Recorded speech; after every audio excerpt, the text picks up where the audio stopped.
the spot, bringing stats like a kingpin. MMA knowledge meets his nephews all leaning, breaking down fights, call him Stat Daddy Supreme. On Just a Tip show, he's cooking up a dream. Uncle Weezy, he the man, dropping fight facts, got it all on hand. He the stat attack grand, MMA guru, more than just a fan. Wanna know the numbers? Weezy got them cataloged, from the fighters reach down to how many times they dog. Just a tip living, breaking it down slick, hit you with the knowledge, won't miss a single trick. Uncle Weezy, he the man, dropping fight facts, got it all on hand. He the stat attack grand, MMA guru, more than just a fan. Balls deep predictions, he be making those calls, getting in the details, opponents feeling small. From jabs to takedowns, got the whole fight ID. Uncle Weezy spitting truth, no lie, keep it G. Blow the horn, blow the horn. Stat Daddy Weezy not showing no scorn. Fight night kingdom, he wearing the crown. Break it down for the peeps, never looking like a clown.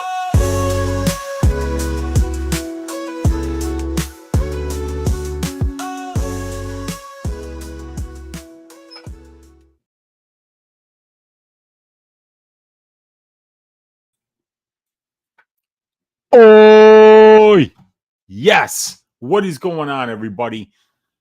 Let's see. What's happening here? It's Ask Weezy. It's Tuesday night. We just had Dana White's Contender Series. Let me see. So I didn't watch those fights. I don't really care what happened there. I'm completely focused on UFC Paris that is coming up this Saturday. 14 fights on this card. I've got write-ups done for about 11 of them, and I'm going to go live for my Patreon people tomorrow for Balls Deep breakdowns and for Probability, where we're going to go through these fights one by one, break them down according to their last 3 fights, the current trends, how they're performing against the betting line, against the betting market's expectations of them, the strength of schedule comparisons for each fight, what else do we look at here? We look at the distance striking stylistic components. We look at the grappling clinch stylistic components. We do all the advantages and disadvantages for each fighter. We do a summary on the fight, and then we pick it, who's going to win, who's going to lose, what are the best bets. So we're going to do all of that tomorrow. But for today, I just want to come on live for you guys in the chat, talk to you guys, see if you have any questions about UFC Paris, because I've got my stats packages ready here. I've got the individual fighter stats. I've got the matchup stats. I've got betting models for over, under, and prop bets. I've got about 90-something pages right now of fight write-ups, and we're not even done. So all the information is at my fingertips. It's something that I give to my Patreon people every single week so that they can help themselves make better gambling decisions in the long run. And I want to make it available to all you guys today on YouTube for free so that you can ask me any questions that you might have about any of the fighters, any of the fights, any of the stats, any of the betting lines. Let's put our heads together. Let's find out the best spots on this card, because we've already got a ton of props out on Bet Online. Has got props out on every single fight. We've got Bet Rivers with props on all of the main card events. So it's going to be a great show. Let me know what you need to know here. I will share my screen with you guys. And we've got the individual fighter stats for each fighter here, for Charriere, for Miranda. We've got the matchup stats. We've got the over-under betting models so that we can look at every single over-under bet, whether it's fight doesn't go to decision, or over 1.5 rounds, or under 2.5 rounds. And take a look at the fighter performances. Take a look at the divisional benchmarks. Take a look at the price of the line. Determine whether we're overpaying, underpaying. All the information is at my fingertips. The rest, my friends, is up to you. Ask me the questions in the chat. Let me know what you need to know about any of these fights, any of these bets, any of these lines, any of these props. Let me know what you guys need to know here. We've got my guy Olajuwon Dream always hanging out in here saying, "Oi, what is up, dude?" All the way from Winnipeg, Manitoba, Canada. Good to see you hanging out in here, my man. Somebody I haven't seen in a minute. My guy Victor De Jesus. Really good to see one of the Uncle Weezy family here in the chat with us. Vic saying, "Oi, Yes, what's up, Weezy in chat? What is up, Vic? Good to see you hanging out in here, man. I hope Michigan is treating you well, brother. We got my guy Paku MMA in the room saying, "Oi!" We got Dix Insider in the room saying, "Prophet Weeziah, these bums on Dana White's Contender Series be costing me my shekels, bro. Please save us from this mediocrity. Take us balls deep." Oi, what is up to my guy Dix Insider here? We got Eric Albrecht in the room saying, "Oi," to everyone's favorite stat daddy. Good to see you hanging out in here, Eric. Let me know if you got any questions about any of the fights on this card, any of the fighters, any of the props, any of that stuff. Good to see you hanging out in here. And ring a ding ding, you guys. Paku MMA with the $10 donation. And he says, ring a ding ding. Always happy for a Weezy Live. I've been on a crazy hot streak with UFC and Dana White's Contender Series. Wow. Plus 17 units on tracked bets in the last 3 months. Paku, that's a phenomenal performance for anybody. You're talking about at that pace, you're going to be over 50 units on the year, actually 68 units at that pace if you're doing 17 units every 3 months. So that's a really good performance there. Congrats, big ups on making that much over a 3-month period. Great card this weekend, and I agree completely. There's some really good matchmaking on this card. They've taken 2 fighters in particular. If you look at William Gomi, who's been in some very boring fights, and Fares Ziam, who's been in some really boring fights, and they've given them 2 of the most exciting fighters on the roster, where you got Frevola being matched up with Ziam, and Frevola is always in wars. Frevola is always in all-action fights. And then they gave Britto to Gomis. So Gomis is not going to have anywhere to hide, anywhere to run from the fight, because Britto is going to be there bringing it to him. And I think that they're great stylistic matchups. I think this card is an accurate reflection of what the UFC owes the Paris fans, because the Paris fans are absolutely phenomenal.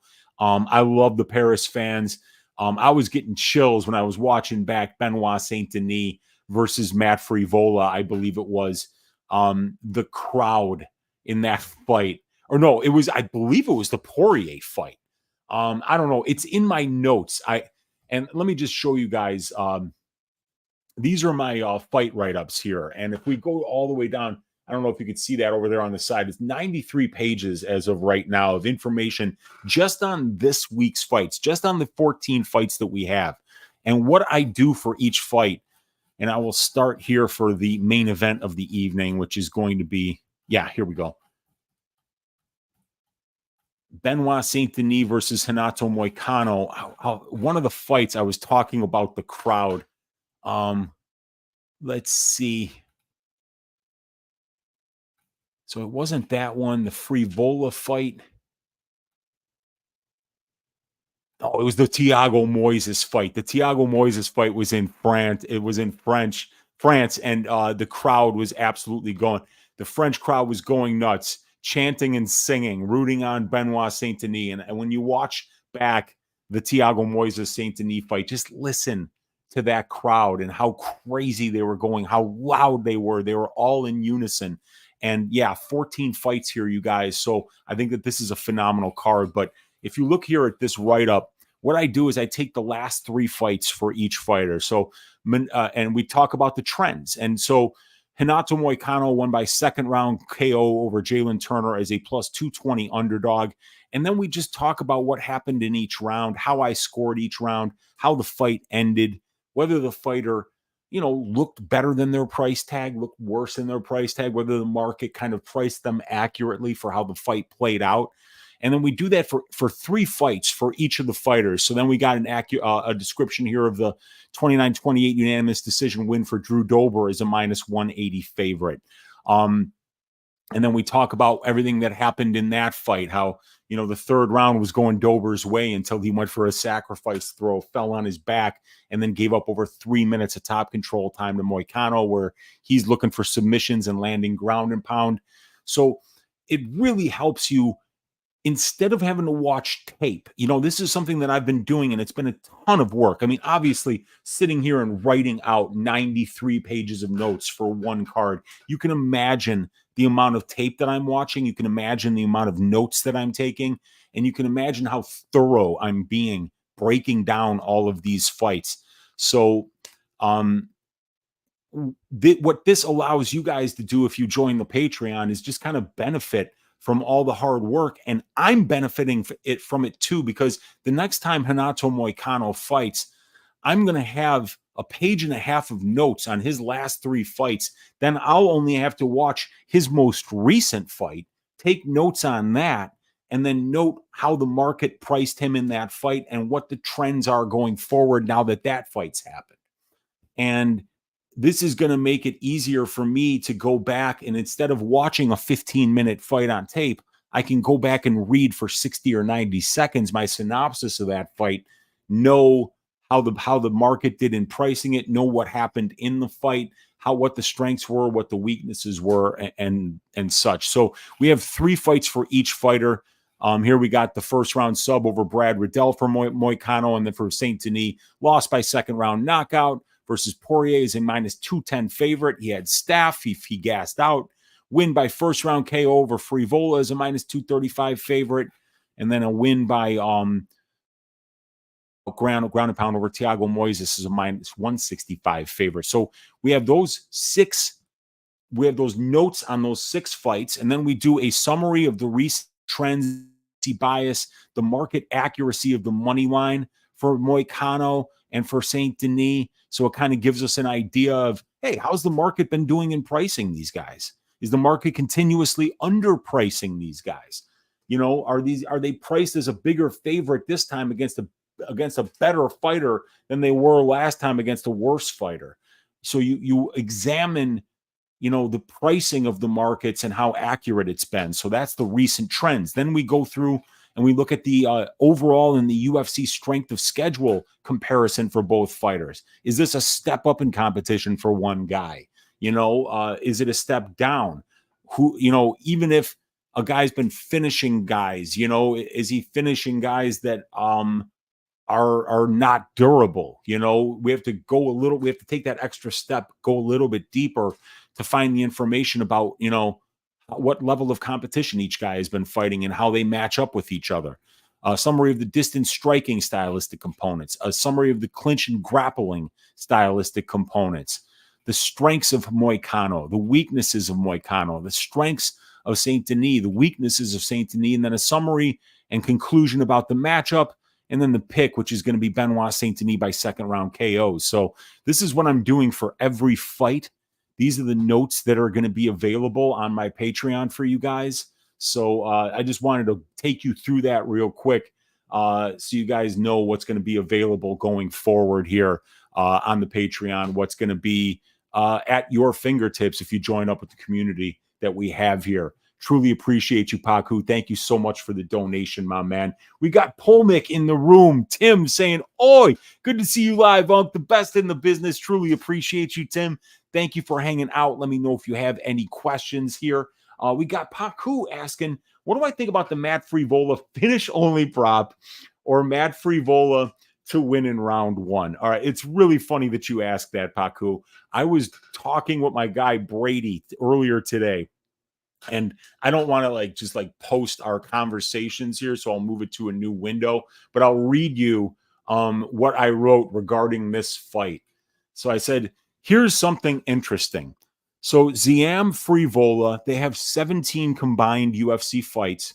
7 of those 17 fights have finished inside the distance. So between Ziam and Frevola, only 41% of those fights have finished inside the distance. However, all 7 of those that have finished inside the distance between and Frevola, they've all finished in round number 1. So I'm going to show you guys my over-under betting model here.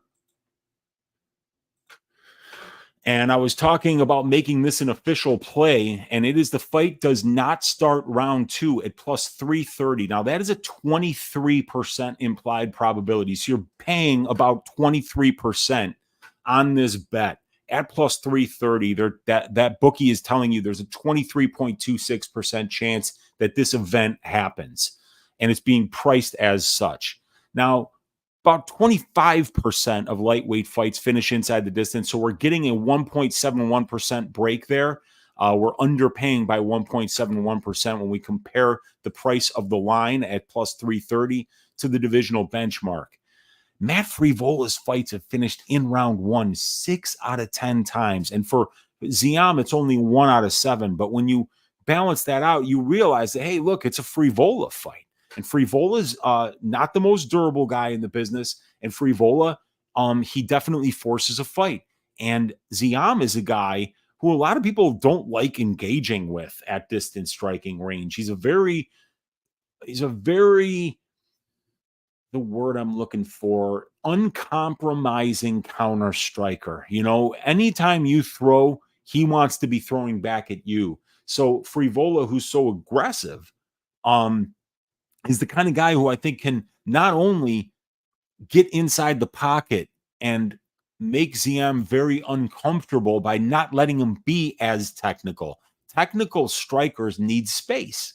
They need space to operate. Technical fighters don't do well when you can't consistently pressure them and get them in their face, because they can't manage distance as well. They have to rely a lot more on lateral movement and footwork and defense. And when you're doing that, you're not throwing offense. So I think that if this fight were to finish, it would finish in round number 1. And I think the stylistic matchup is such that Frevola can bring something that we haven't seen out of Ziam yet, which is real power, because Frevola's been knocked out 3 times just at the UFC level. He's been knocked out in 3 of his 4 losses. And we know that Ziam is a sniper-like counter striker.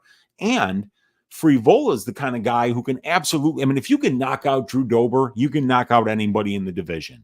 So it's really funny that you mentioned that, Paku. And basically what I said to Brady was all 7 finished in round 1. The fight doesn't start round 2. Is plus 330 on Bet Rivers. It's a trifecta bet on my over-under betting model. And, I was saying that's a good-looking bet. So what I think there is, I think, and I even said Frevola's finish-only prop is ridiculous because, we just haven't seen Fresh Ziam finish anybody at this level. But what I think the books are seeing is that Ziam is a small favorite in this fight. And in addition to that, that Frevola has been knocked out in 3 of his 4 losses. And I think one of the things that really drives over-under bets the most is true durability or true fragility. When people see when they see durability from both fighters, those overs are going to get overpriced. They're going to get flooded. All the action feels very safe backing historically durable fighters. And on the same side, when you see fighters that get finished a lot, you see a lot of people willing to overpay for under bets, for bets that say that it's going to finish under a certain amount of time. So in this particular case, fight doesn't start round 2 at plus 330. Is it not an official tracked bet yet? But there's a very good chance that that'll be anywhere from a half unit to a full unit bet for me this week. So great minds thinking alike there, Paku. I like that spot quite a bit. Jeff in the room, Chicago's very own. Good to see you hanging out, Jeff. Let me know if you have any questions. We got Dixon saying you got your eye on any potential ends in split. Yeah, I think that there's a couple of fights here that I think potentially the Brian Battle, Kevin Josette fight ends in split decision could be interesting. I think that fight is going to go the full 15 minutes, and I think that Kevin Josette is going to keep that fight a lot closer than people think he will. I'm picking Brian Battle to win, but I'm picking him to win by decision. And those are 2 historically durable guys as well. Brian Battle, very durable guy. Kevin Josette has been finished in 1 of 2 losses, but that was a doctor's stoppage, and it was against Jack Della Maddalena. So, this guy is obviously somebody that's not going to be easy to finish either, even though Brian Battle's fights have finished inside the distance 4 of 5 in 4 of his 5 wins, and his only loss did go to decision. So, yeah, this is one that I like quite a bit in terms of fight goes to decision in a split. Could also be the Jett battle. Frevola ZM, I think, is another fight that could end in split decision. And I think that even though I think that it's a solid under bet, I think stylistically it's a good under bet. I do also believe that Fares ZM by decision at plus 250 in retrospect can look like a real bargain in when you look back at it. Potentially Perez Železniakova if Perez can't have a lot of grappling success. And if Perez Altamirano does go the distance, that's going to wind up being a very close fight. And I also believe that Balaji Oki versus Chris Duncan can end in split decision as well. I'm picking Chris Duncan to win that fight by decision, and I have a money line bet on Chris Duncan at plus 165. So, those Balaji Oki Duncan could end by split. Perez Altamirano could end by split. Perez Železniakova could end by split. Ziam versus Frevola could end by split. And in my opinion, Jett battle could also end by split. And potentially even Imavov Allen. I don't know if Allen's going to have any grappling success there, but I think if he has any at all, he can make that fight very, very close. And ring a ding ding, you guys. We got Polmick in the room with the $10 donation saying, appreciate you, Unc. Appreciate you, Polmick. Thank you so much for the generous donation. Let me know if you got any questions about this card, any questions about the fighter. Like I say, we got the stats, we got the write-ups, we've got everything available here. So I've even got my de facto bet calculator out here so that we could take a look of what the Dutch price or the de facto price on two separate outcomes on the same fight come out to. So if you need any de facto bet calculations done today, ask your Uncle Weezy. He's got the answers. We got God's masterpiece in the room saying, new here, just curious what you do for recommending for thinking off becoming a better full-time. Well, if you're thinking of being a full-time bettor in any sport or in multiple sports, I would suggest that bankroll management is probably the most important thing that you can do. Streaks come and go. You get hot, you get cold, but you always have to understand when you're overperforming, when you're underperforming, and how to keep yourself in check by not overbetting. You have to be like a closer, a baseball closer where, yesterday's performance is in the rear view mirror. You're only looking ahead. Every pitch is important. Every play that you make is important, and you don't want to take unnecessary risks. And when you fail, you learn and you leave it in the rear view mirror and you go forward. So I would always say it's about pricing your bets properly. It's about understanding how to manage your bankroll. And it's about understanding psychology a little bit and not letting yourself get too high on yourself when things are good, not letting yourself get too low on yourself when you're on a losing streak. And always, if you're going to concentrate on one sport, always treat it like a market. It's not about your personal preferences. It's not about who you're rooting for. It's about the price. It's always a supermarket. Every bet is a supermarket, for instance, I think Morgan Charriere probably knocks out Gabriel Miranda this week. But Morgan Charriere to win by KO is like minus 160. They're saying there's over a 60% chance. And lately, first of all, this is a featherweight fight. Featherweight fights only finish inside the distance about 45% of the time. The amount of knockouts are going down considerably at the UFC level. And, you have to understand that, minus 160, just because you think it's going to happen, it doesn't mean that it's going to happen. And the amount that you're paying for that bet is paramount in terms of importance of whether you need to make that bet or not. So you got to treat it like you have to be a professional at all times, even when you're pissing and moaning about a judge's decision, even when you're pissing and moaning about a fighter that you bet on that didn't fight in a way that you thought they were going to fight. Learn from it, put it in the rearview mirror once you have the lesson learned, and move forward. So yeah, bankroll management, be a closer, forget the bad shit that happened, only remember the lessons learned. Whether you win or whether you lose, it's all about the market. It's all about the price, God's masterpiece. Thank you for the question. We got Dick's Insider saying, Prophet, which fighters do you like the most to go over on their takedown lines? I know lines aren't out on DraftKings yet, but just so we know who to look for when they do drop, might parlay a couple of them. Oh, man, that's a tough question. I think Moicano can get takedowns. I think potentially Britto might get takedowns here. I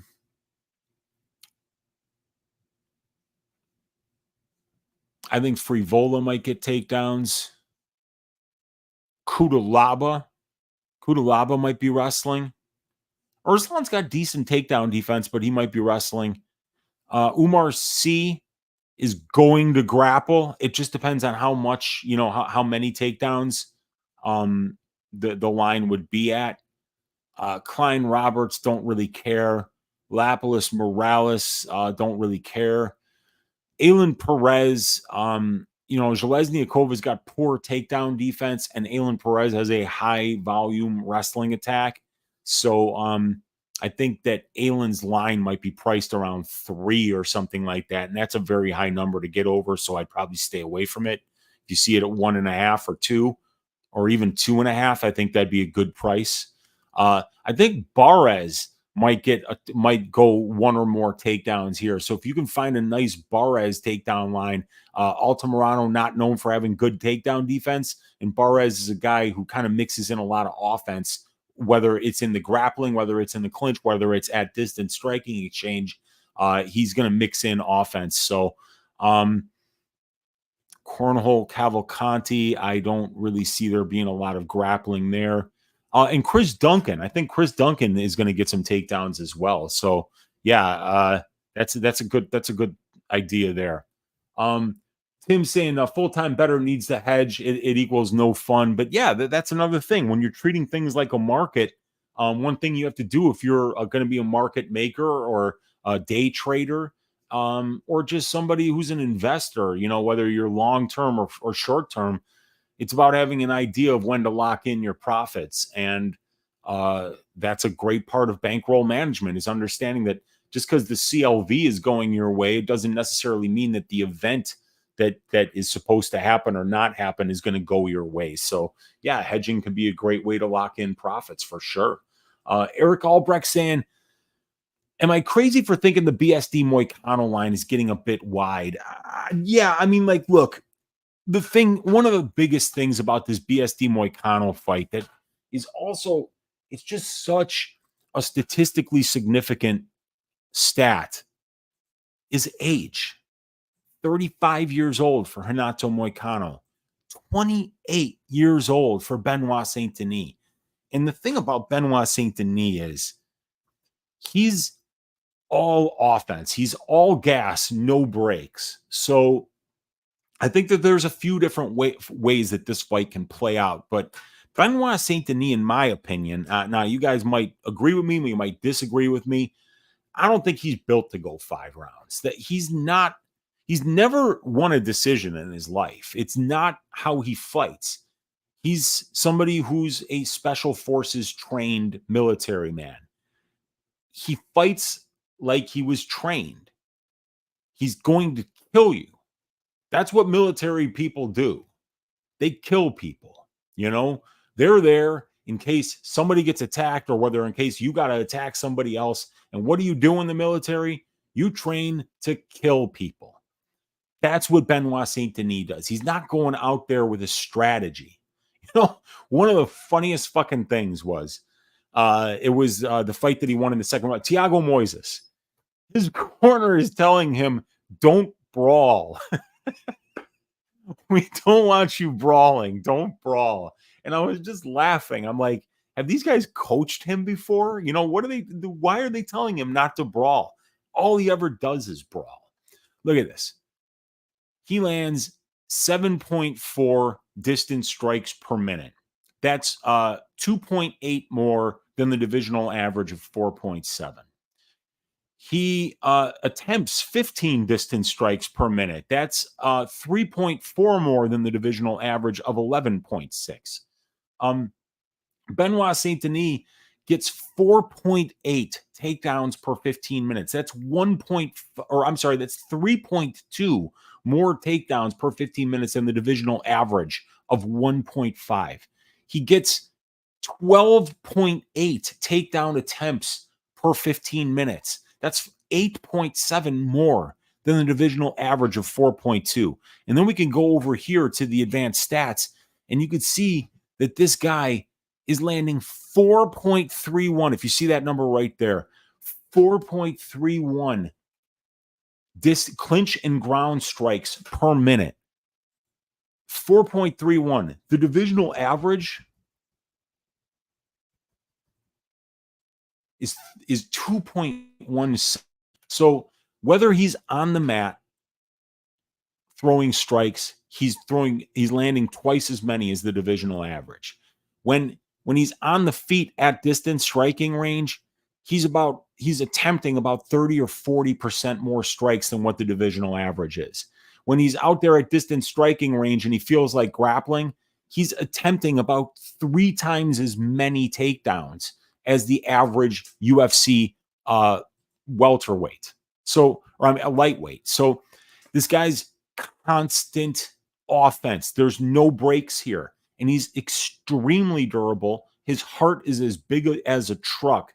And this guy, he's going to be almost impossible to finish unless you choke him lifeless. And obviously Moicano has the ability to do that to anybody. Should you slip up, should you let this guy get your back, you're going to be in a very bad spot while this guy looks to finish you with a choke. So I love the under in this fight.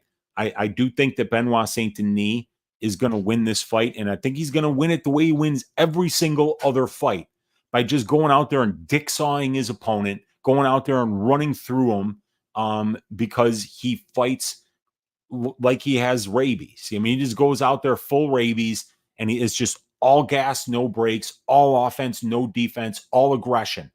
And Renato Moicano has been finished in 4 of 5 losses. The one where he wasn't finished, he got 7 shades of shit beaten out of him for the entire fight. The fight probably should have been stopped on 5 different occasions. So Moicano gets finished all the time. Benoit Saint-Denis has a 100% finish rate as a pro. So what I did here on Bet Online, and this is the de facto bet calculator that I was showing you guys, we can do a Dutch. You can do like these Moicano to win I'm sorry, here. If we look at this here, I'll show you what the value of this is. So if we go to the UFC here and we go to the main event,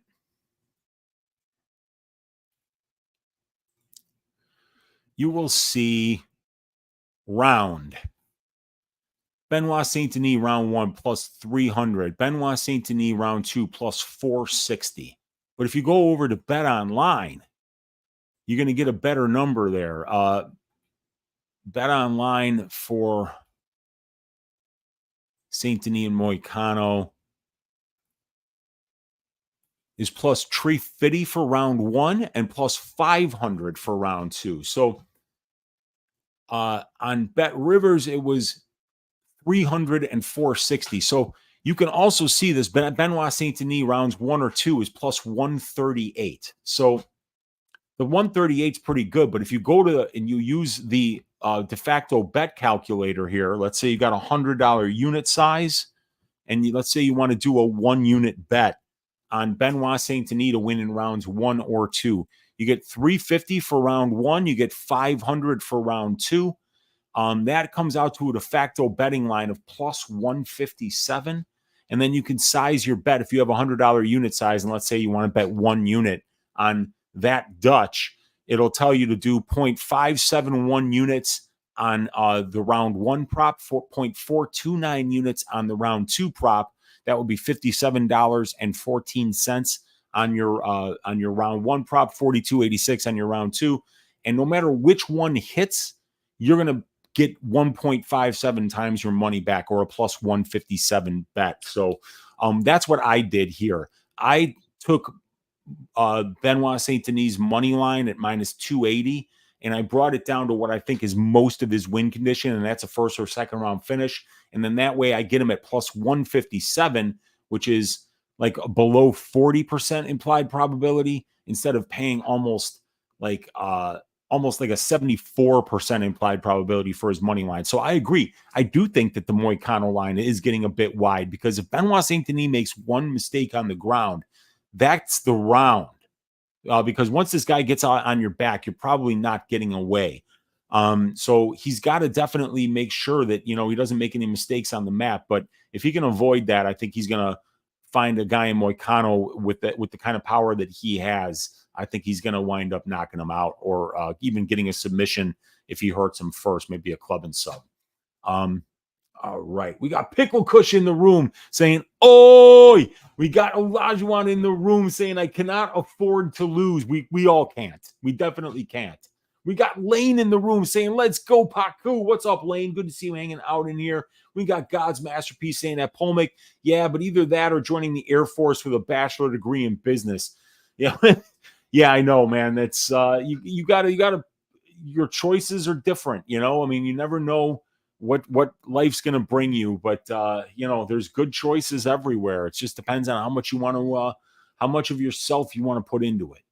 We got Dixon saying, "Prophet, is your partner even woken you up in the middle of the night because you were sleep talking about fight tape you watched earlier that night, or nightmares from a bad loss like Gordon versus Patty?" No.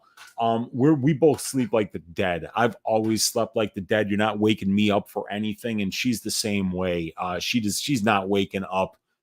We both sleep like rocks, and I don't talk in my sleep. I sleep the sleep of the dead and then wake up refreshed in the morning. We got Olajuwon saying that 6'7" guy on Dana White's Contender Series tonight gave me nightmares. I didn't watch it. I'll probably watch it late night before I go to bed tonight. But yeah, that is a 6'7" guy fighting at the UFC level has got to be fun to watch for sure. We've got vendor Jazz in the room saying, "Good to catch you live, and I ain't never going to stop eating Chicago airport pizza when I don't have time to go into town on a layover." Yeah, dude, as long as it's not what's that place? The place in the Chicago air in O'Hare is terrible. It's terrible. It's not a good representation of Chicago pizza. But yeah, Chicago pizza is where it's at. That's the best pizza in the country, in my opinion. And yeah, anytime you come to Chicago, I can always let you know where the places are, where your Uncle Weezy spots are, man. Yeah, what's up, Paku saying what's up to Lane? That 6'7" did not deserve that contract. I'm gonna have to check that out.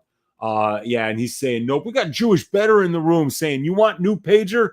I don't use a pager, man, but yeah, I don't think that'd be a real good idea these days. It seems like pagers are blowing up, killing people, and yeah, so I don't want a new pager. We got Moyes in the room saying, "Unc, what is up, Moyes? Good to see you hanging out in here." Paku MMA saying, "Thank you for that. I think how I play this is a half unit on fight not to start round 2 and 1 unit on steamroller finish only prop. Only losing outcome is Frevola getting finished. Fairly low volatility bet." Yeah, I like that. I like that spot a lot. You and I are definitely mentally on the same page about what the opportunities are for that fight. I love that fight doesn't start round 2. I'm going to have to make that a track bet this week for sure. And I want to see where that opens up on FanDuel, where it opens up on DraftKings. We got Double Vision MMA in the room saying we like Gomez as a big dog pick this week. Yeah, like I'm a Gomez guy. I like him. I think he's underrated. I think dominant fighters, the one thing that dominant fighters do is they're really good defensively. And that's something that Gomez is. I'm interested to see how he deals with the forward pressure and aggression that we're going to see out of somebody like Britto. Britto's a wild man. He's nothing like the prior opponents in Aaron's, in Gomez has fought Gamuri Aarons, and Francis Marshall. This is a different stylistic type of fight. You know, Britto is a guy that's got more power than all three of those guys put together. And he's very aggressive. He's going to mix in the grappling as well. That's something I think Britto can win minutes by getting takedowns and top control. I mean, shit, if you could do it versus Diego Lopez and avoid the submissions, I think that he could probably do that against that tall and long type of fighter in Gomi, who's so precise with his counters, got really good kicks. I think that that's a good fight, doesn't go to decision spot as well, but Gomi is very technically sound. He's a great counter striker, great length and height for the division, and the defense is out of this world. He's got the best distance striking defense in the entire division. I'll show you guys the number here that you guys know I've got the distance striking stats, not just the significant striking stats, but the distance striking stats here.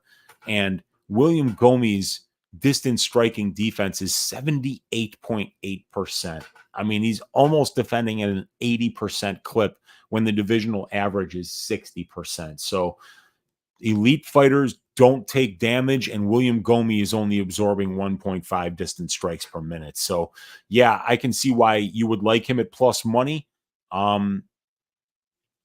Maybe we start to see this guy finish fights at this level, but a guy like Britto, who hasn't been finished in a very long time, that's going to be a tough order. I don't know. I'm picking Britto, but I don't hate anybody taking the shot on Gomi because I know how good he is. I know how technical he is. God's Masterpiece saying thank you. We got Dixon saying, Prophet, if I recycle a couple of these questions from tonight for Brady's DFS show, will you please act surprised and pretend like they're really good and thoughtful questions? I got you, Dixon. Don't worry about it, man.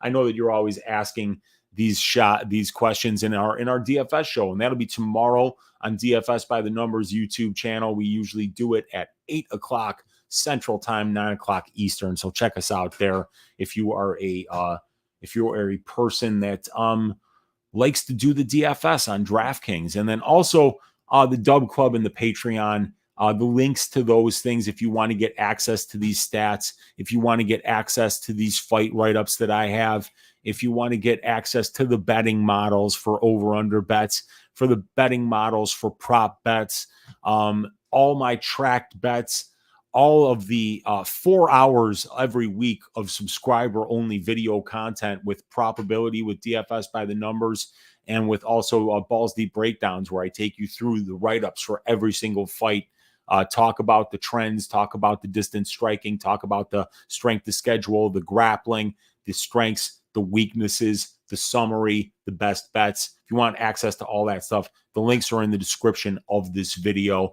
And you can check out all that stuff on the Patreon. But let's get back to the questions here. We got Not in the AM Bro saying BSD. Yeah, man, I'm on BSD here. I like it. BSD rounds 1 and 2 is the way I'm playing it. I got a 1.5 unit bet on that Dutch at plus 157. And that is a 0.571, or no, it's actually a 1.5 unit bet that I went with. So it was 0.857 units on Benoit Saint-Denis to win in round 1 at plus 350, and then 0.643 units on Benoit Saint-Denis to win in round 2 at plus 500. So I'm getting that to a plus 157 instead of paying like minus 280 for his money line, because 100% of his career wins are finishes that come in rounds 1 or 2, and I don't think it's going to be any different this time if he does win. We got Fender Jazz saying, amazing advice and perspective, Weezy. I'm net positive over 4+ years, but man, not by a lot. And wow, it's been intense research. It's a hobby more than anything. I mean, I would caution anybody that thinks that they're going to make a living strictly betting on MMA. I mean, it's going to be tough. The liquidity of those markets are not huge. And if you think about what size of a bankroll you would need to have, let's say that you were like, you wanted to make $100,000 a year, right? Well, if you want to make that, then you need to have a 10% return on investment on a $1 million bankroll. There's probably other things that you could do with $1 million where you could get a better return on investment than that, than having to gamble professionally on mixed martial arts, but it's fun to do. Gambling is absolutely fun. And what I'm trying to do is understand the fact that now that gambling is legal, there's going to be people who want to, test their acumen.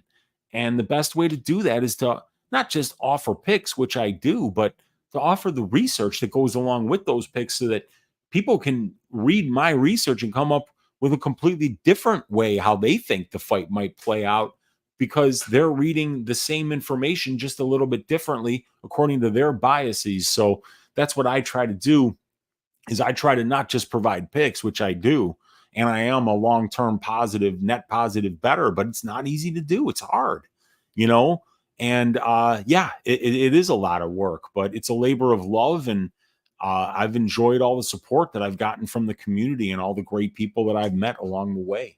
Paku saying that God's masterpiece, don't chase losses, track all bets, bet with your brain, not with your heart, bankroll management, learn from mistakes, know your sport. Don't ever leave yourself to get too exposed to one thing. That's all excellent advice from our guy Paku there. Polmick saying, I wouldn't count on gambling to be main income, and I would agree 100% with you, Tim. Best male perfumes, Zaharoff from Chicago. That could be a very good one. I don't know. I've always been a high karate man myself. The classics are often best, Moise, and your Uncle Weezy.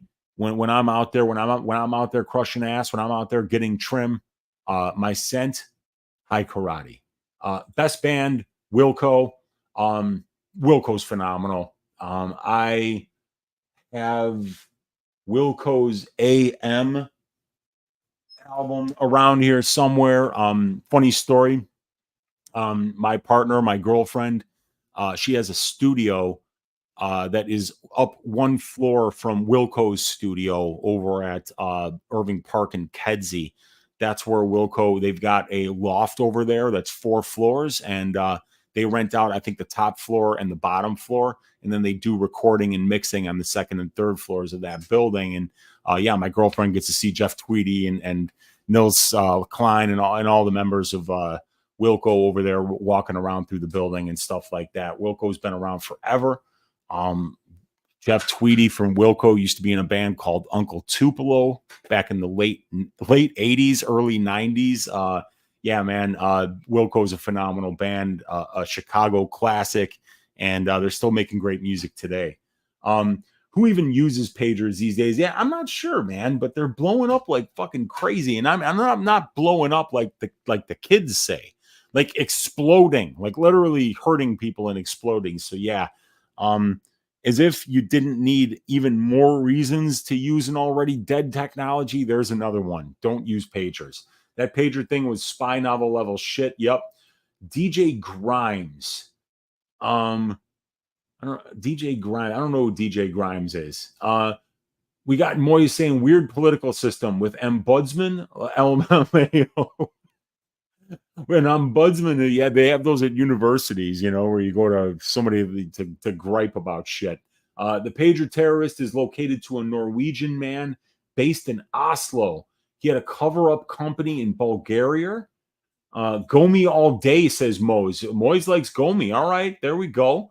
The African hustle is real in MMA. There's a lot. Yeah, I mean, like you've already got the African lion, the African king, Dricus du Plessis, and then there's everybody else there that also is doing Africa somewhat proud. But really the one that's doing Africa the most proud, without question, it is the hometown African fighter in Dricus du Plessis. Did I bet contender? No, I don't bet contender series because when you write up 93 pages of notes on 14 fights, there's no, like, I could not possibly add 5 more fights capping to my process every week, do all the tape, all the writing, all the research that goes along with it. So I don't bet on contender series. I stick strictly to the UFC, no Bellator, no PFL, no regional scene organizations.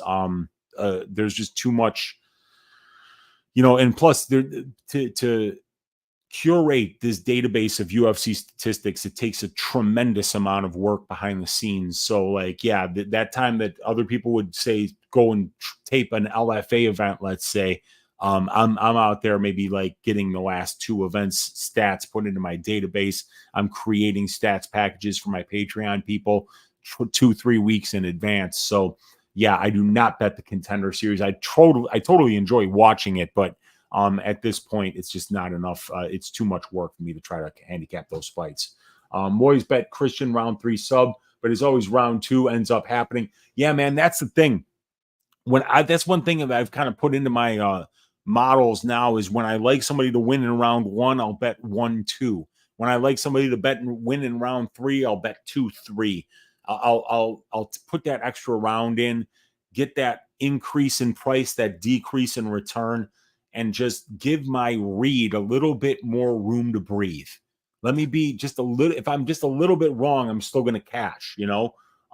So yeah, that's something I've been doing a lot. Whereas if I like sub, I'll just bet the sub. But if I think somebody's completely front loaded with a sub, then I'll bet sub 1-2. Or if I think like, okay, if this guy survives round 1, then it's going to be live, and then I'll do a sub 2-3 or a KO 2-3, you know. But yeah, when I try to keep it away from just doing like one round. For instance, this week, Gabriel Miranda, round 1 sub plus 2,500, round 2 sub plus 4,000. So I could get greedy and I could say round 1 sub, or I could take my de facto bet calculator and I could say, well, what's the Dutch on it if we get 2,500 and 4,000? So I could either just do round 1 sub at 2,500 and get 2,500, or I could put in the round 2 sub as well at plus 4,000. And then now the de facto betting line is almost a plus 1,500. So it's still a big return. And yeah, if I want Miranda by sub, maybe he gets one at the beginning of the second round too. You know, I think it's his only win condition for this fight.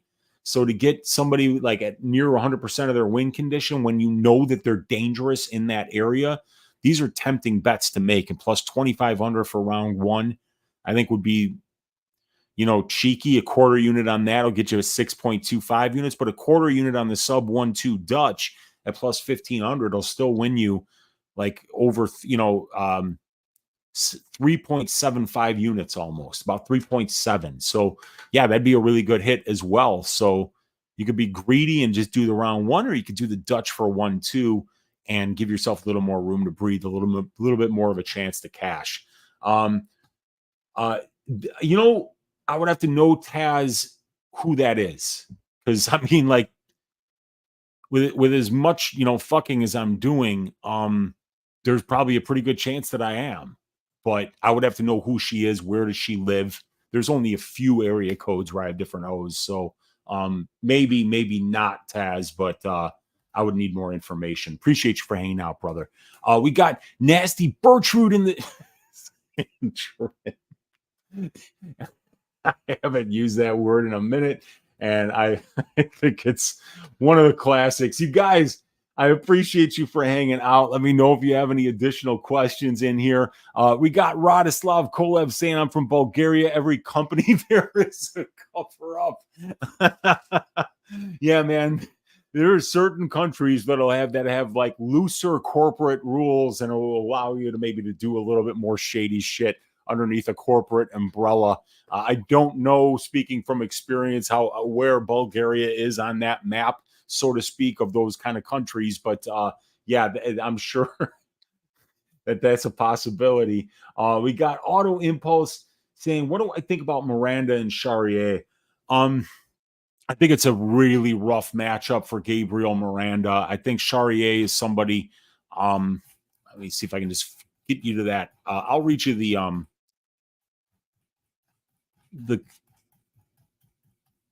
let's see here. It's going to be behind this one. So here's my, I'll take your comment off the screen. Here's my summary and conclusion about the matchup. This is a fairly easy fight to cap. Morgan is a minus 700 favorite. Obviously, the market thinks he cruises here. Miranda's a front-loaded submission or bust fighter who's a very dangerous to grapple with early in fights. He's got a nasty guillotine, and if he gets to your back, he can get a rear naked choke. Outside of an early submission or ground and pound knockout, Gabriel has never won a professional fight. He has a 100% finish rate as a pro, 16 submissions and 1 knockout, and he's 0 wins and 4 losses to the decision. So it's fair to say that at 34 years old, Gabriel Miranda isn't going to turn into a minute-winning point fighter. He either gets a first or second round submission, or he's probably going to be in big trouble unless he can get to Morgan's back in 2 of 3 rounds. Charriere is more experienced. He's the better minute winner. He's fought and beaten the better brand of competition, and he's the much more dangerous striker who is far more durable and has way better conditioning. Plus, he's fighting at home in France in front of a friendly and loud crowd. If Miranda doesn't find an early sub, I think Charriere gets an early KO. The under 1.5 rounds at plus money is compelling. Only 5 of 23 pro fights for Gabriel Miranda have went over 1.5 rounds. And Gabriel is live to submit anyone early in a fight. And he's been knocked out in 2 of 6 pro losses. So Charriere has power. Gabriel is not known for his striking skills. So I like violence here. And I'm picking Charriere to win by second round knockout. And I like the fight doesn't go to decision as a potential parlay piece. I like the under 1.5 rounds here. I like the fight doesn't start round 3. Charriere KO, Miranda rounds 1 or 2 sub, I think are all decent spots to play this week. We got Moise saying, Radislav, I will visit Sofia Audio Center soon, inshallah, and eat great food. Oh, Sofia, Bulgaria, beautiful city, man. I got to get back to Greece soon, which is right. We're a little bit south of Bulgaria there. Morgan is going to kill him. I mean, I think so. I do agree. I think he's going to absolutely kill him. Chepe pulled a miracle. Chepe's a tough out, man. Chepe is a very good fighter. And I think I've kind of finally figured out who Chepe is as a fighter. And I feel like now I've got a better idea of who he is, how he wins fights, and, how to cap his fights. Because I did not have that idea coming in. And I've been way behind the curve on Chepe. But Chepe is a output monster. He's a durable guy. He's a pressure fighter. He stays in your face. And he's above average offensively with his output in the striking, with his output in the clinch. He's very good in the clinch. And because he's a judo black belt, he can get takedowns from the clinch. And he attempts more takedowns than most people do. And he has the conditioning to push that pace for the full 15 minutes. So, yeah, Chepe is a hell of a fighter.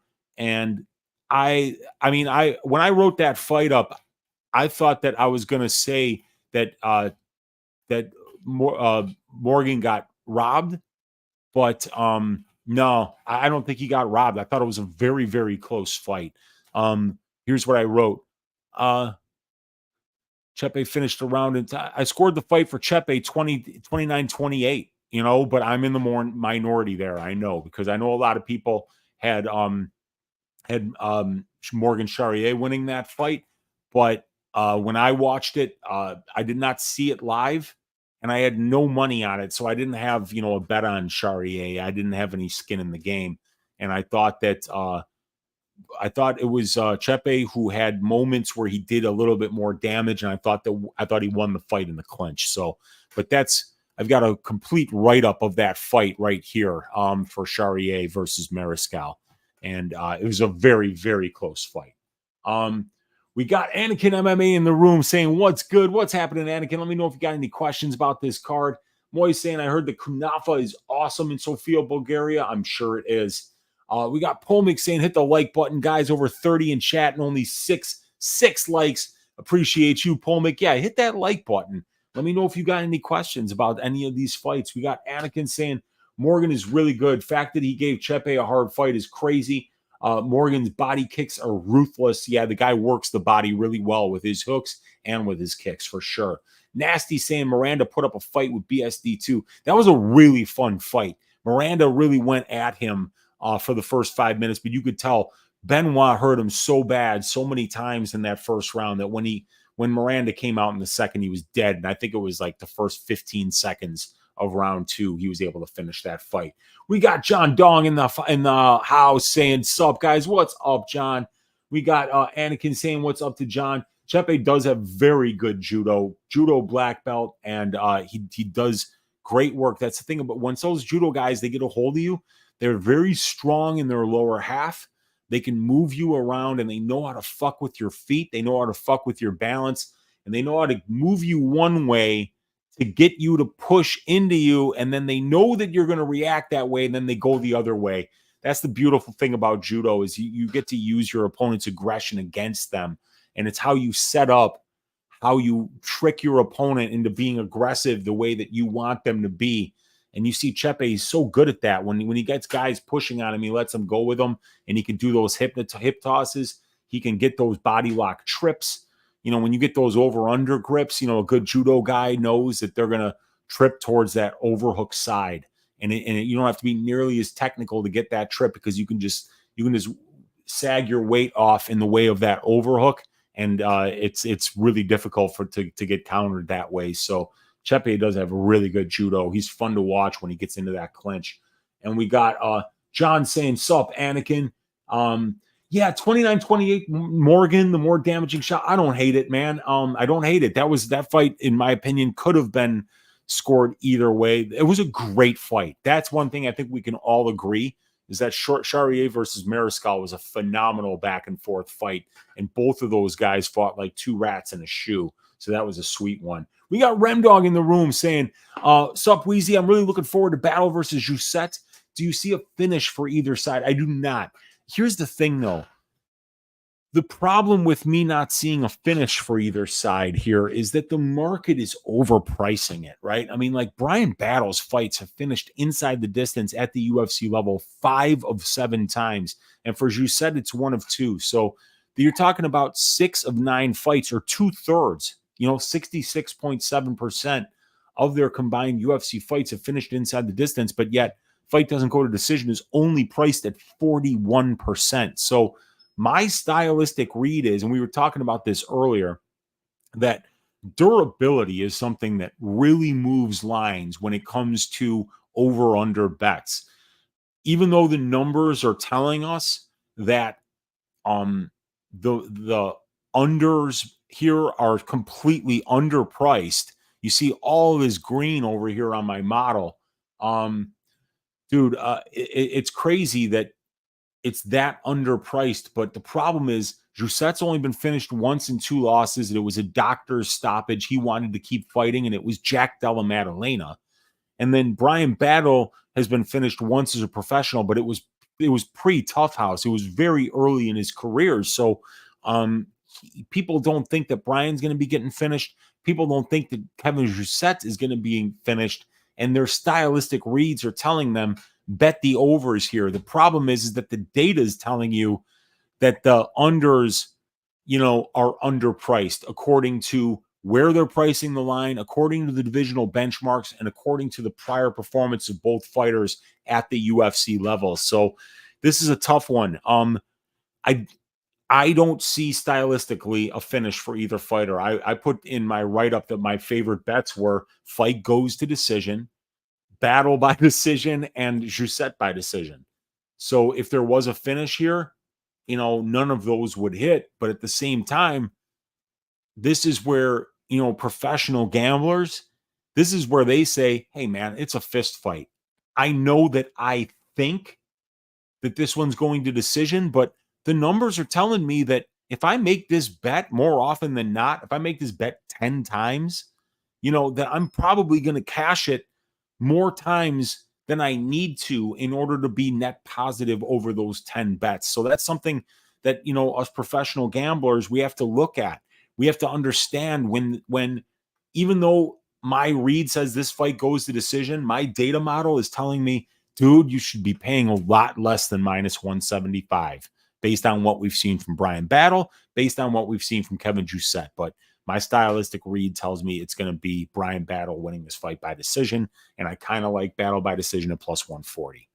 Anyway, We got Eucelis is in the room saying, "Facts, your hair looks sick, bro." Thank you. I just got it cut, guys. It was so long.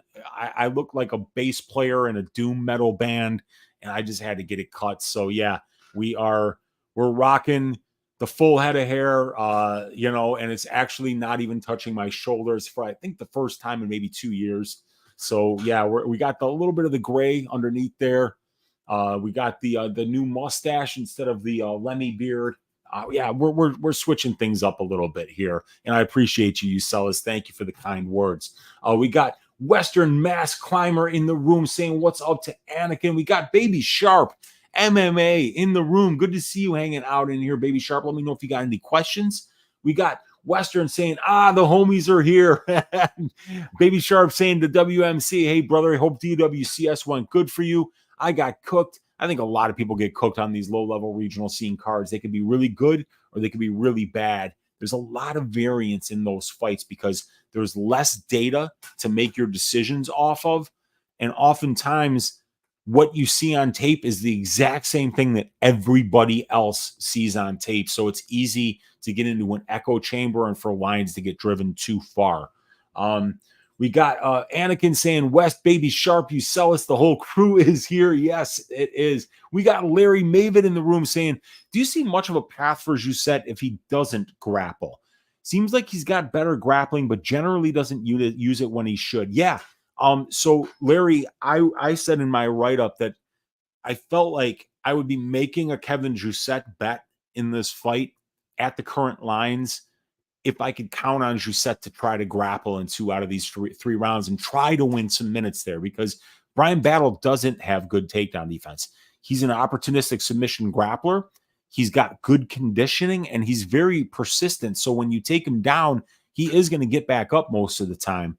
But I think the distance striking exchanges are going to be kind of close here. I think that these guys are both very technical. They both have really nice, educated jabs. They both do a great job of using their kicks and maintain range and stay safe defensively.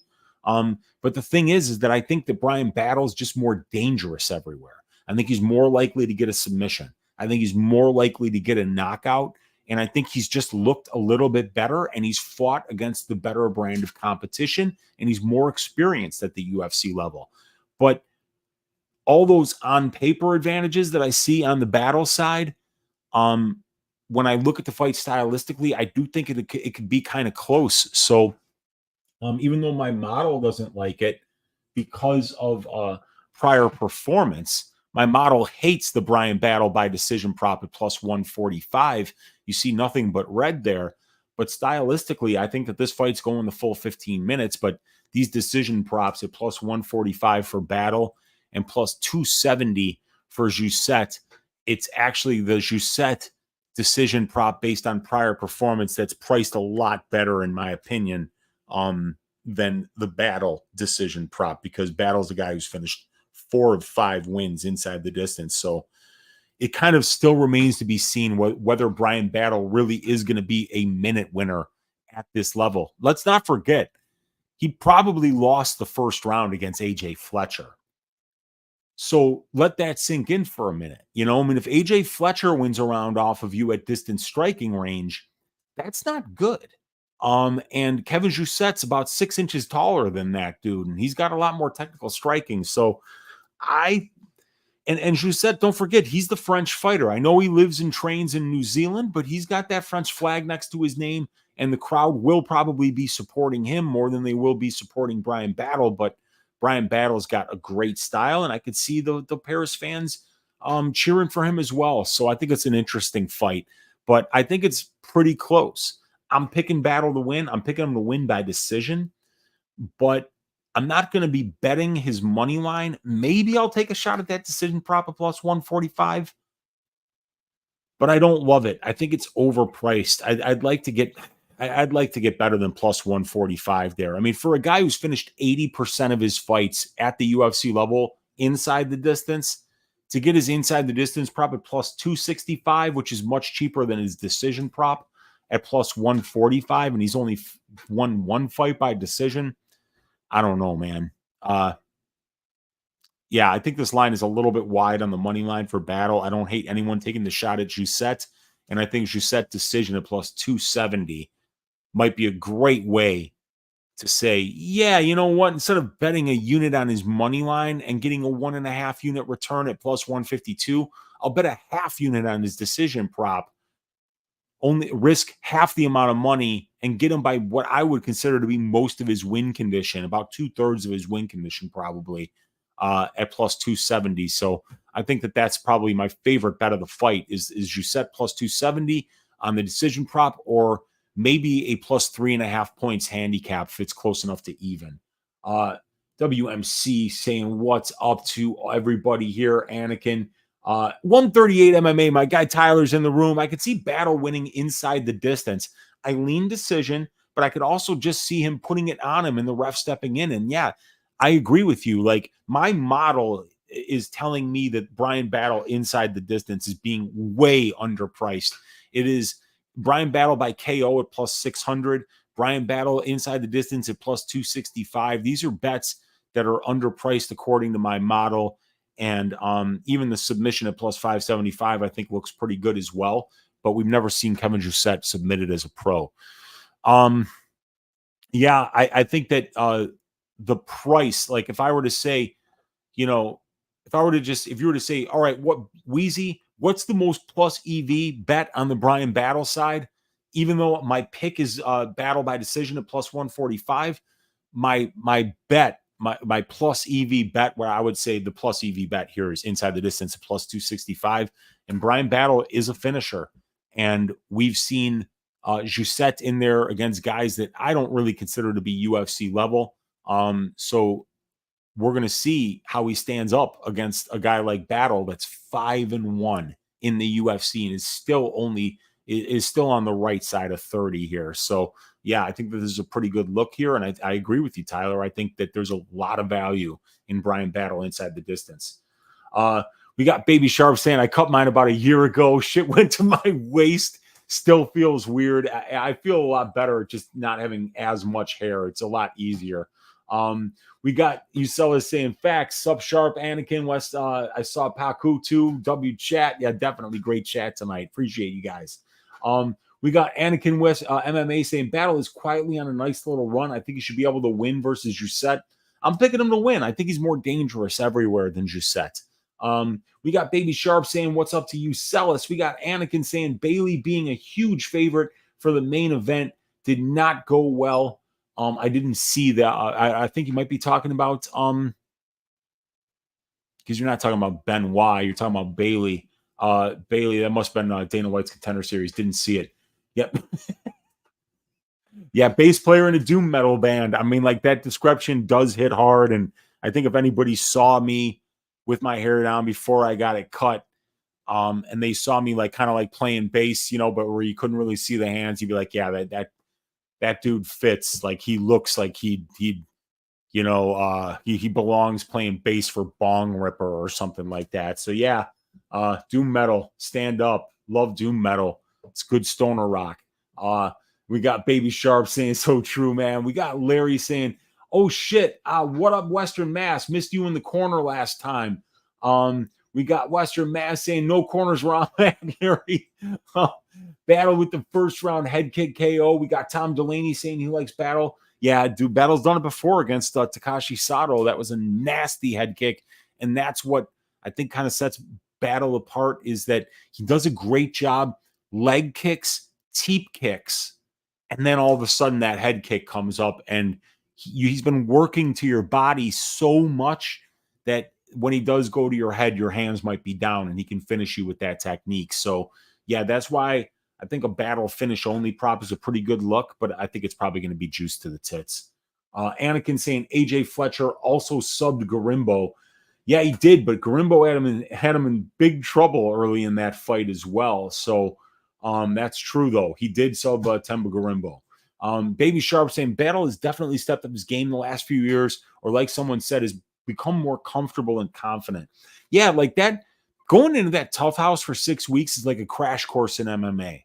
You're a regional scene guy working at a small gym, and then all of a sudden it's like you're being coached by Alexander Volkanovski Or, you got Craig Jones teaching you Brazilian jiu-jitsu. You go in there and you get these amazing coaches. You're talking to people who have worn gold around your waist, and they're giving you advice on how to fight, on how to eat, on how to prepare, on how to think like a champion.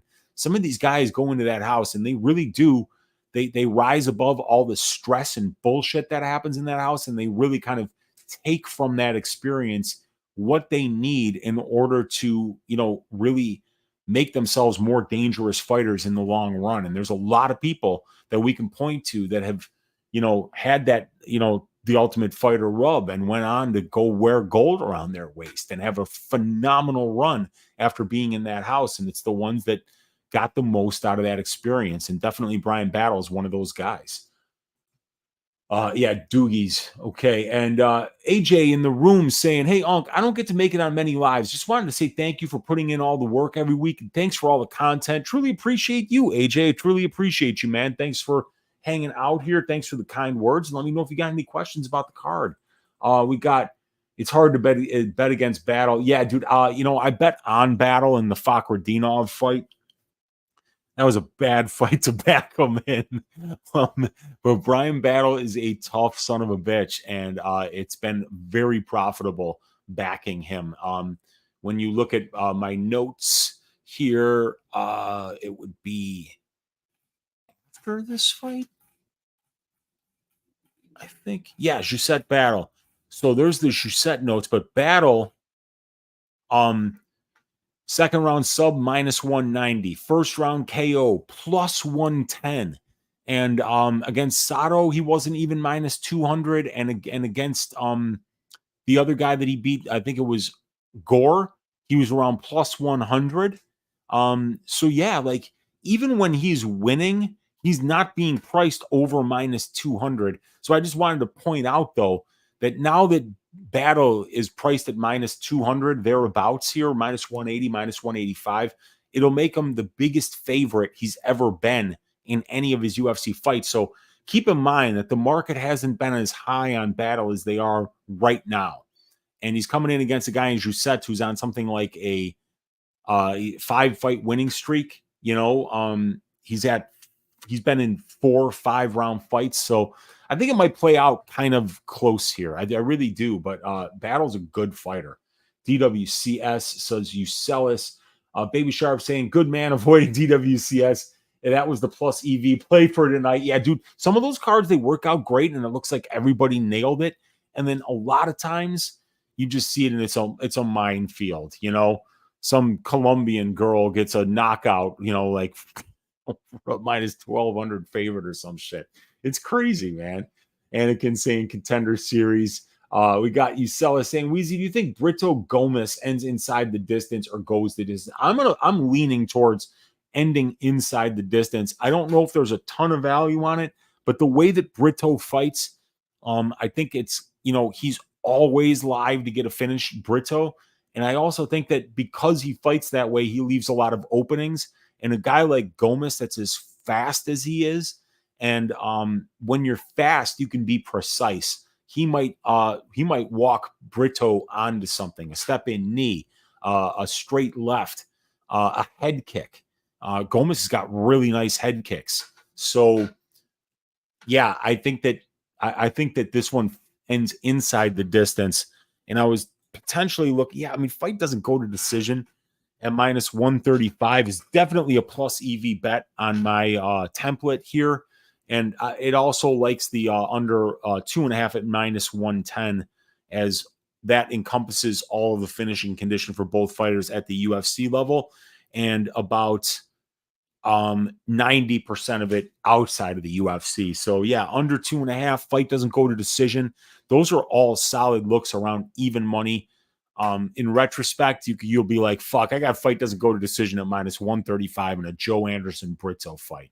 So I think I really like violence for that fight.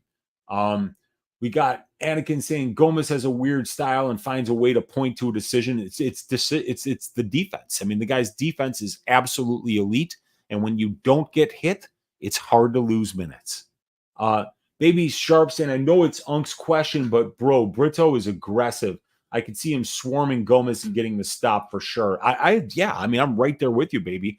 It's this guy is the kind of guy that's going to bring finishes, and because he's so aggressive, he's going to leave openings for his opponent. We got Remdog saying, I'm picking Imavov to win, but the Allen round 2, round 3 numbers seem wide. Does your model agree? Well, my model is telling me that the Brendan Allen inside the distance props are underpriced. So you look here, Brendan Allen inside the distance at plus 550 is a trifecta bet on my betting model. Brendan Allen by submission at plus 650 is a plus EV bet on my betting model. 11 of 19 wins outside the UFC come by submission for Brendan Allen. 6 of 10 wins inside the UFC come by submission. And these are in 3-round fights, not in 5-round fights. So, and then, so the decision props are overpriced for both fighters. So what that is telling me is that if we go to the over-under model, we're probably also going to find that, and we did see this, that the under bets are underpriced, you know, and that's something that I'm seeing a trend for now. I'm seeing a lot of value in violence bets, and I think it's because the current trend is that more fights are going the distance. So you're seeing guys who finish at a 2/3 clip in a division that finishes at a 58% clip being priced to finish at a 52% clip. So it's an underpriced bet, you know? And I think what happens is a lot of times the stylistic read gets in the way. And you don't realize that everybody else has the same stylistic read as you.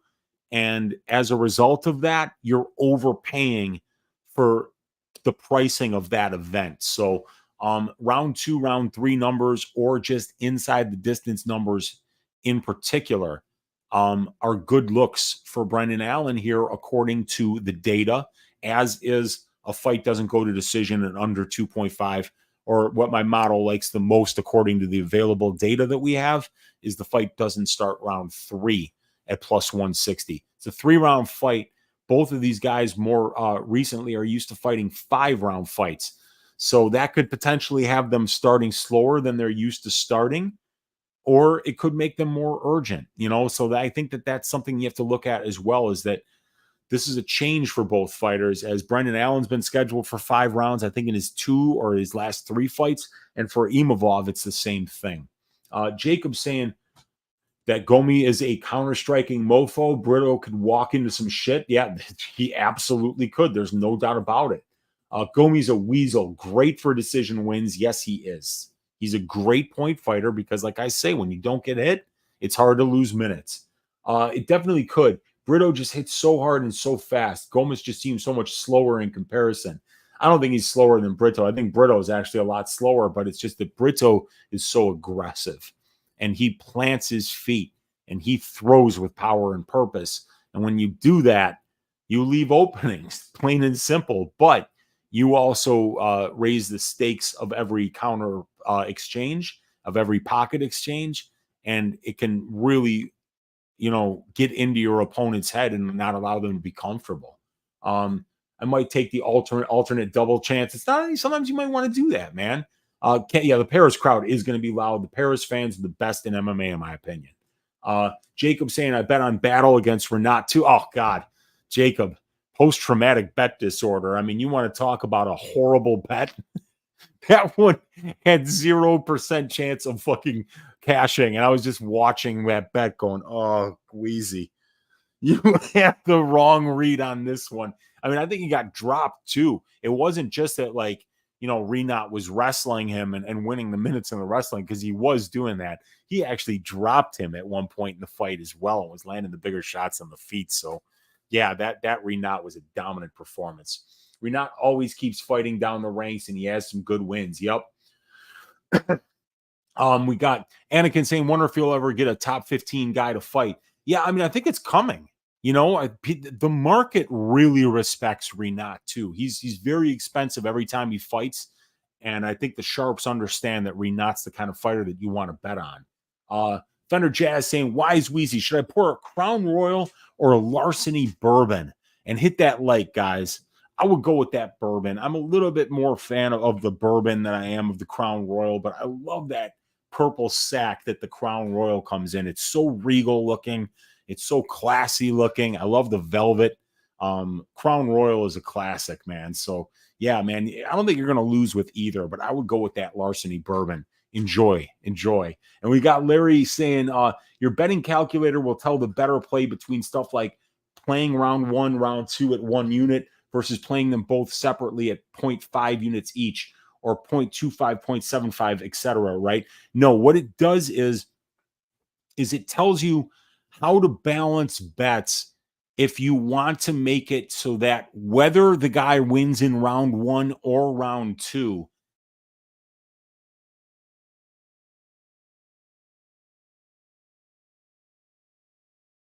and whether they win in round 2 and you have round 1, round 2 bet, that it'll come out to the same amount of money that you will profit at the end if one of those 2 bets hits. And then it tells you what the number is on that bet. So, and it'll tell you how to size it so that you get that number. So that's what it does. So let me just explain it, right? Like we could do a more complicated example too. So the de facto bet calculator's got 3 things. And let's just say that what you think is going to happen is that either Gabriel Miranda wins in round 1, and that if he survives round 1, Charriere is going to win in rounds 2 or 3. So we could go and we could look at I will get this up here, and I'll take the lines here because we've got this right. And if I go to Bet Rivers and then I bring up the bet calculator, and let's say I think the fight's going to end inside the distance, and it's either going to be Miranda round 1 or it's going to be Charriere rounds 2 or 3. The line on Miranda round 1 is plus 1,800. So I put that in here, plus 1,800. The line on Charriere round 2 is plus 340. So I could put that in here, plus 340. And the line for Charriere round 3 is plus 750, right? So when I put those 3 bets into the calculator, it does the calculations, and it's going to give us this number here. It gives you plus 152. And what that does, it tells you that if you size the bets, like if you want to make a 1 unit bet and your unit size per bet is $100 per unit, and you want to get plus 152 for the following custom bet, and the custom bet is Miranda to win in round 1, Charriere to win in round 2, or Charriere to win in round 3, you would size the bet the following ways. You would do 0.132 units on Miranda round 1.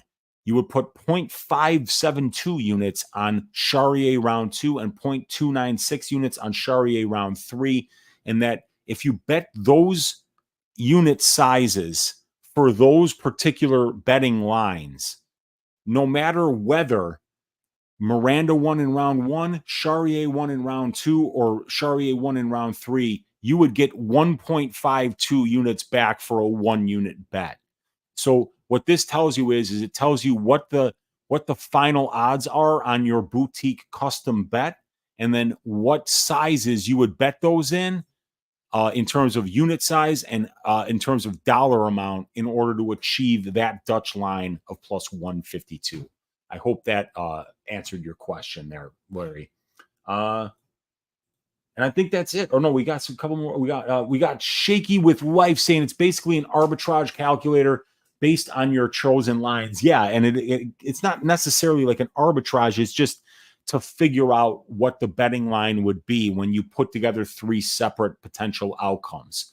But yeah, that's what it is, you guys. Hey, 38 of you still hanging out live in here with your Uncle Weezy. Appreciate each and every one of you. If you want to get access to these fight write-ups, if you want to get access to my betting models, to my matchup stats, to my individual fighter stats, if you are a DraftKings, FanDuel, Prize Picks, or Underdog player, I have in-depth stats for all 4 of those DFS sites. here for each fighter on the card. Check me out at Patreon. Check me out at Dub Club. You get access to the write-ups, the tracked bets, to my Discord, to all the betting models, to all the fight write-ups, to all the individual and matchup stats. And you get access to your Uncle Weezy. Over 4 hours of content. Tomorrow, we're doing balls deep breakdowns at 2 o'clock or 3 o'clock Central Time. We're doing probability at 10 o'clock Central Time. And we'll take you through all of these fights. We'll take you through all the best plus EV bets on the card so that we can all find ways to stack cash tickets like flapjacks for UFC Paris. Larry saying, gotcha, beautiful, much appreciated. Any favorite dogs, props, or parlay pieces this week? I like Chris Duncan as a dog, and I like Daniel Barres. Those are 2 money line bets that I have this week on dogs. And then we're going to talk props and parlay pieces this week on probability on the Patreon and on the Dub Club. So check out probability tomorrow for everybody that is on the Patreon. Appreciate you guys. Hit that thumbs up on your way out. Hit that subscribe if you haven't already. God bless each and every one of you guys. Let's stack cash tickets like flapjacks for UFC Paris. Enjoy the fights. Let's make some money. And then I will see you guys tomorrow 3 different times for the people that are on the Patreon. 3 o'clock for balls deep breakdowns on all 14 of these fights. 10 o'clock for probability. And then 8 o'clock Central Time for the DFS show on DFS by the Numbers YouTube channel. Have a great night, everybody. Thank you for the donations, you guys. And we will see you guys tomorrow for the Patreon only content. Good night.